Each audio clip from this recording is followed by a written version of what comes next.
मैं चाहती हूं कि आप श्री हरि नारायण और महादेव मेरे पुत्र का प्रारब्ध परिवर्तित कर दें, उसे देवत्व प्रदान करें।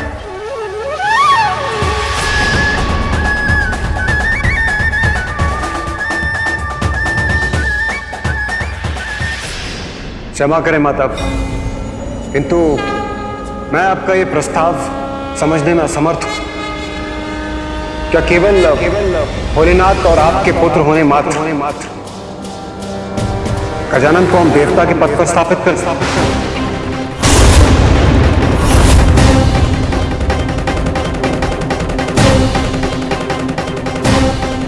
नहीं देवराज, उसे देवत्व प्रदान कीजिए, क्योंकि उसमें ही गजानन की सुरक्षा निहित है।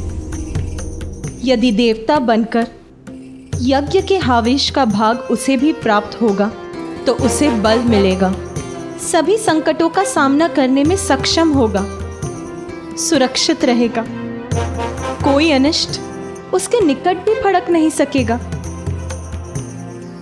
हाँ, ये उचित है।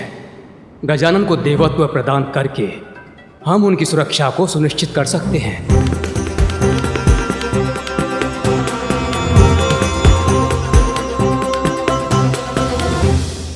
किंतु प्रभु, इस संसार में अनेकों बालक हैं और वो भी नाना प्रकार की विपदाओं में घिरे हुए हैं। क्या हम उन्हें सुरक्षित करने मात्र उन्हें देवत्व प्रदान करते क्या ये उचित होगा? और यदि उचित नहीं है तो गजानन को केवल वंश के आधार पर देवत्व प्रदान कर देना उचित होगा।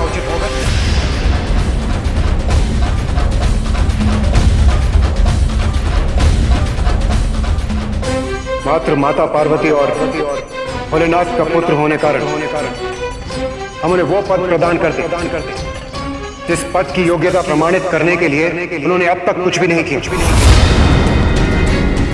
जिस पद के दायित्वों की उन्हें कोई समझ नहीं।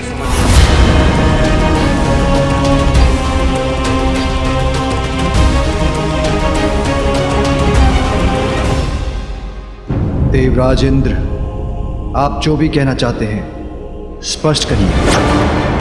बताइए हमें, आपका क्या प्रस्ताव है? क्षमा करें महादेव, किंतु मुझे आपके पुत्र से कोई द्वेष नहीं और ना ही मैं उसका कोई अहित चाहता हूं। जब उन्हें एक नवीन शीश की आवश्यकता पड़ी तो प्रभु वो मैं ही था जो उनके लिए शीश लेकर आया था। फिर मैं उनका अहित कैसे चाह सकता हूं प्रभु?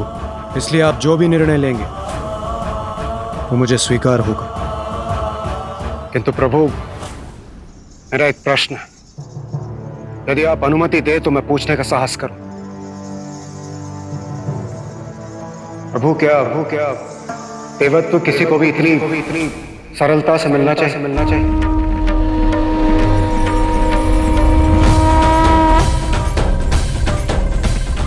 देवत्व प्राप्त करने का एकमात्र कारण योग्यता प्रमाणित करने वाला कर्म होना चाहिए, जन्म नहीं।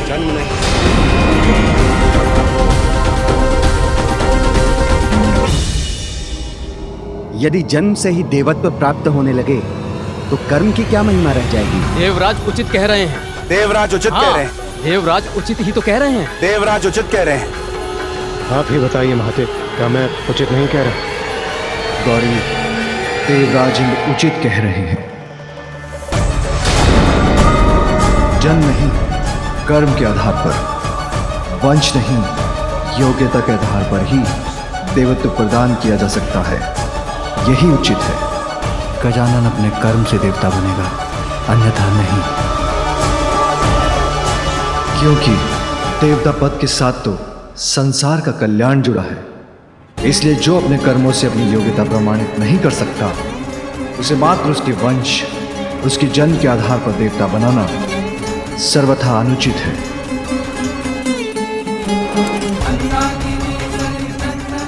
पार्वती माँ है, उनकी ममता अपने स्थान पर उचित है, क्योंकि माँ अपनी संतान के लिए कुछ भी कर सकती है।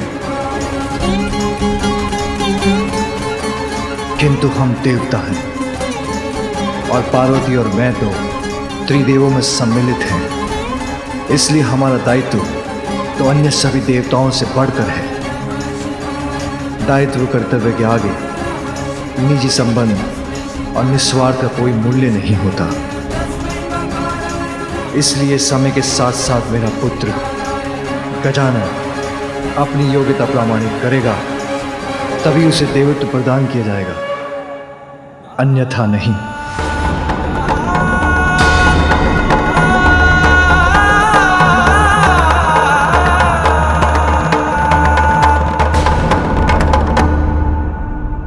धन्य है महादेव, धन्य है आपका यह न्यायोचित निर्णय।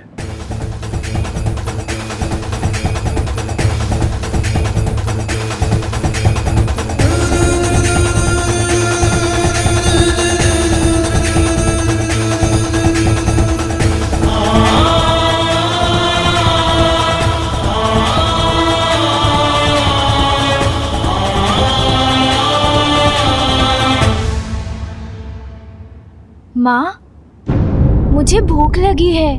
मैं बहुत भूखा हूँ माँ। अब क्या मैं कुछ भोजन कर सकता हूँ?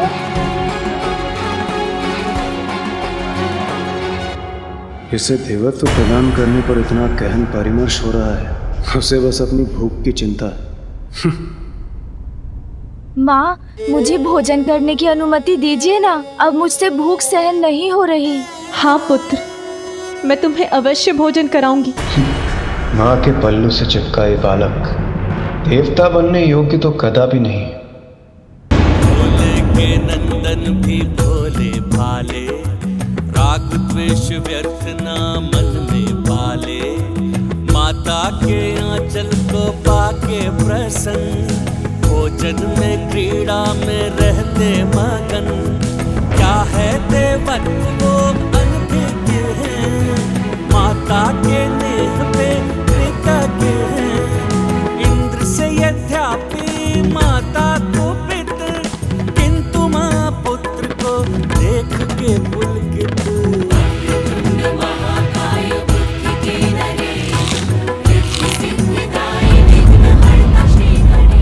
आनंद, अति आनंद माँ।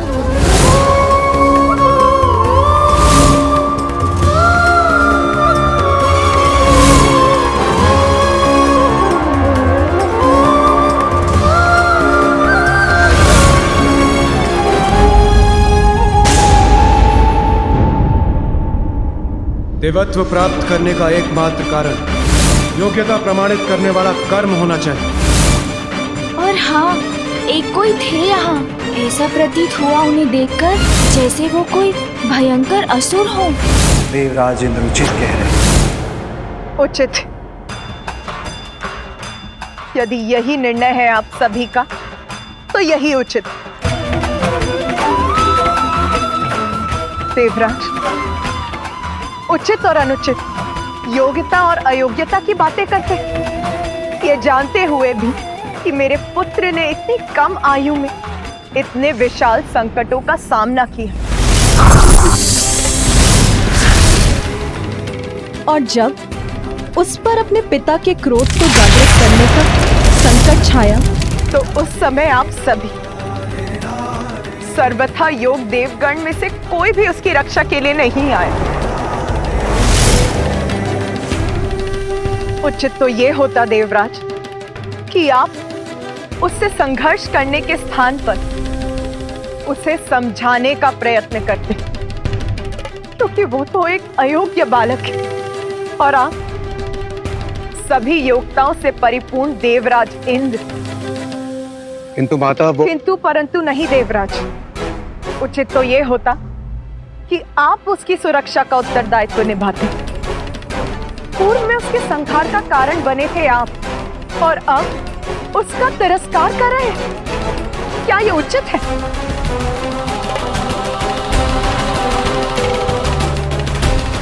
किंतु अब तो मेरे लिए आपसे कोई भी अपेक्षा करना ही अनुचित है। मैं हूं उसकी मां, जन्म दिया है मैंने उसे, सर्वथा समर्थ हूं मैं, तो उसकी रक्षा करने का दायित्व भी मैं ही निभाऊंगी।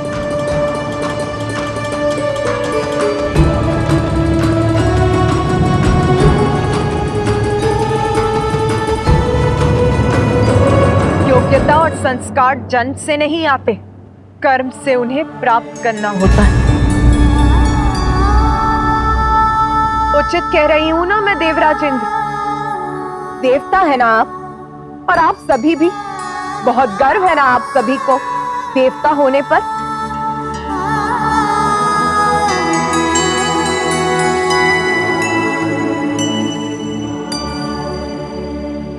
संस्कार और योग्यता, उचित और अनुचित के भेद बता रहे हैं ना? तो ये भी बताइए मुझे कि बिना अवसर प्रदान किए एक छोटे से बालक का तिरस्कार कहाँ का संस्कार है इंद्रदेव? पार्वती के मन में उमड़ी ममता। और रही बात योग्यता की, तो वो सभी में होती है। बस उसे निखारने के लिए उचित मार्गदर्शन और निरंतर परिश्रम की ही तो आवश्यकता है। के मन में उमड़ी ममता। अब मैं आपसे एक प्रश्न पूछती हूँ देवराजेंद्र, जब आपको आवश्यकता थी तो आपने मेरे पुत्र कार्तिकेय को सहस्त्र स्वीकार किया। अद्भुत बालक पुत्र कार्तिकेय की स्वीकार ही नहीं किया, उसे देवताओं के सेना का सेनापति भी नियुक्त कर दिया। तब आप संकट में थे ना देवराज? स्वर्ग संकट में था। स्वार्थ था आपका। विपत्ति में उचित और अनुचित का भेद भूल गए हैं आप। और आज जब आवश्यकता नहीं है तो मेरे दूसरे पुत्र गजानन का तिरस्कार कर रहे हैं आप। परंतु माता, मेरा वो अर्थ अनर्थ आपका स्वार्थ नहीं निर्धारित करता इंद्रदेव। आपका अभिमान मेरे पुत्र के अपमान का कारण नहीं बन सकता।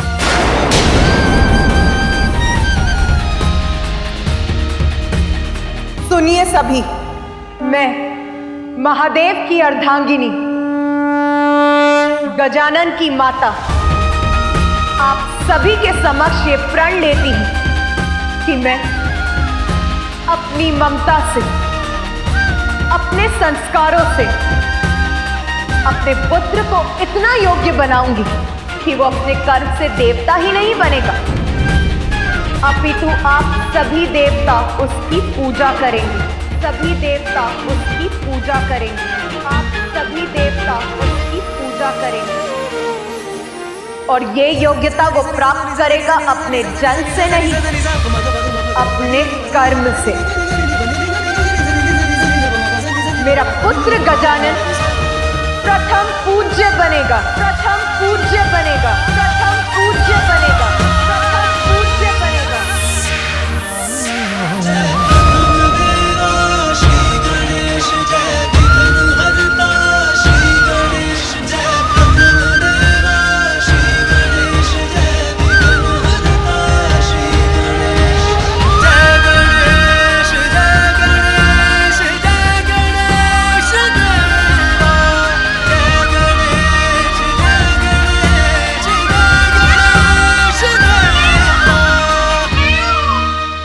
सभी एकत्रित हैं यहाँ। उत्सव है, तो फिर माता का व्याकुल स्वर मेरे कानों को क्यों भेद गया? महादेव प्रणाम। अब हमें जाने की अनुमति दीजिए।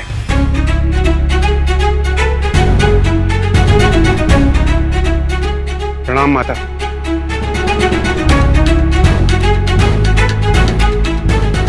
गजमुख गजानन महादेव और माता पार्वती के पुत्र होते हैं, और ये तुम्हारा सौभाग्य है।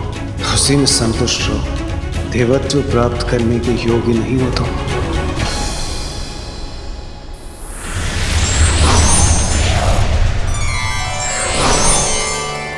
महादेव, अब हमें आज्ञा दीजिए।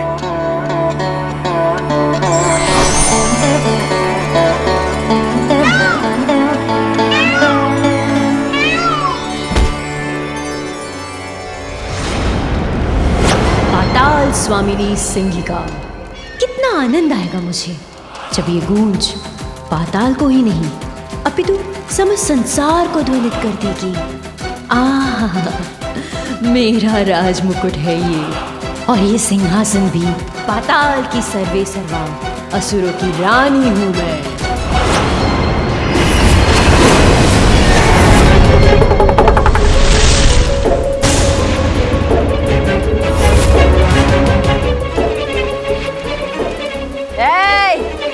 ऐसे नेत्र फाड़ फाड़ के क्या देख रहे हो? झुको मेरे समक्ष, अभिवादन करो मेरा।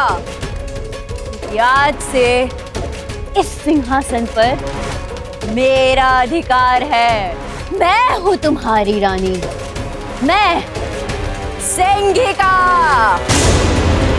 क्योंकि अब तक तो उस मूर्ख सिंदूरा की कैलाश यात्रा उसकी मृत्यु यात्रा बन चुकी होगी।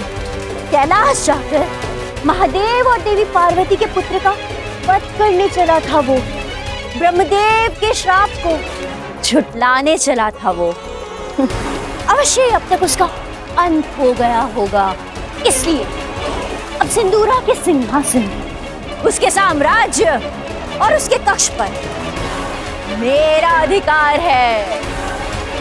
तो जाओ, जिन ऋषि मुनियों को तुम पकड़ कर लाए हो उन्हें मेरे समक्ष मेरा भोजन बना के प्रस्तुत करो।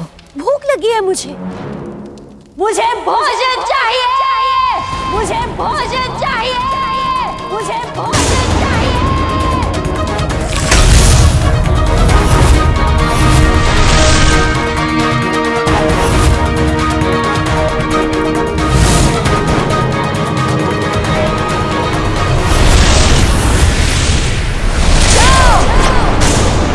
मेरे आदेश का पालन करो, अन्यथा इस बार तुम्हारा शीश तुम्हारे घर से विलग हो जाएगा।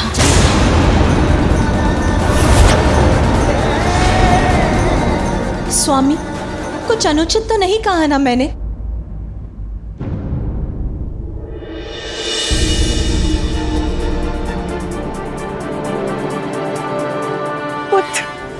माता का हृदय तो सब कुछ जान लेता है। मेरे बिना कुछ कहे ही माता को आभास हो गया कि मैं यहाँ हूँ। मेरा पुत्र। हाँ माता, आपका पुत्र यही है। मैं आ गया हूँ माँ। अब आपके सब कष्टों को दूर कर दूंगा मैं।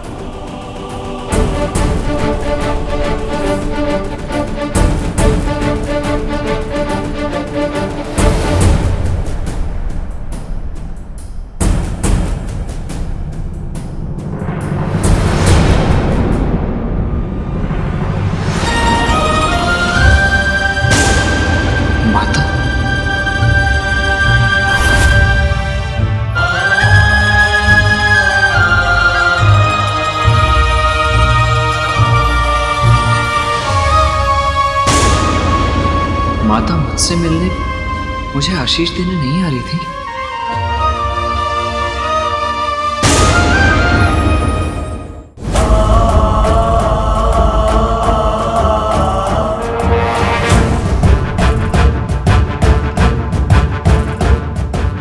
का स्पर्श भी न कर सके। उसके कोमल प्राण सभी विपदाओं से सुरक्षित रहे, बस इतना ही चाहती थी। माता ने मुझे देखकर भी मुझे अनदेखा कर दिया। कौन है ये जिसे माँ अपना पुत्र बुला रही है? तो क्या कुछ अधिक मांग लिया मैंने, जो किसी ने भी मेरा समर्थन नहीं किया? मेरे प्रस्ताव को अस्वीकार कर दिया, मेरे पुत्र का उपहास किया, तिरस्कार किया उसका।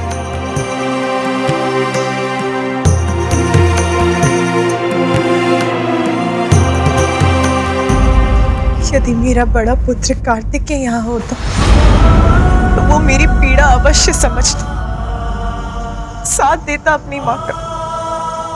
तो माता ने अनदेखा नहीं किया मुझे। सत्य तो ये है कि उन्होंने मुझे देखा ही नहीं।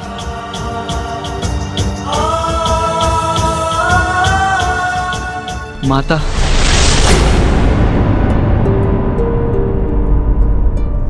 ये स्वर तो मेरा पुत्र। कहाँ हो तुम पुत्र? यही हूँ माँ।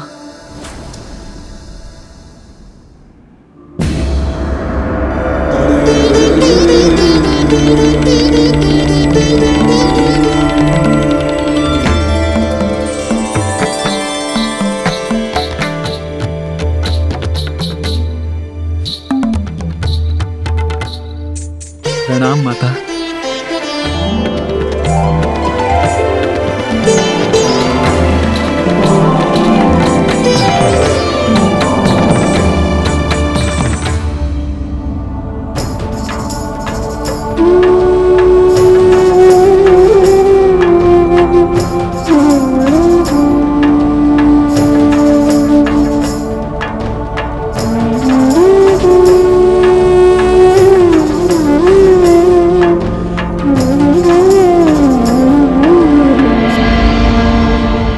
प्रणाम पिताश्री।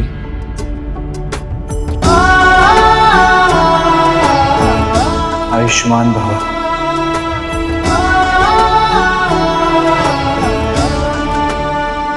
पुत्र तो मां गए पुत्र। माँ का पुत्र तो मैं हूँ, फिर ये कौन है?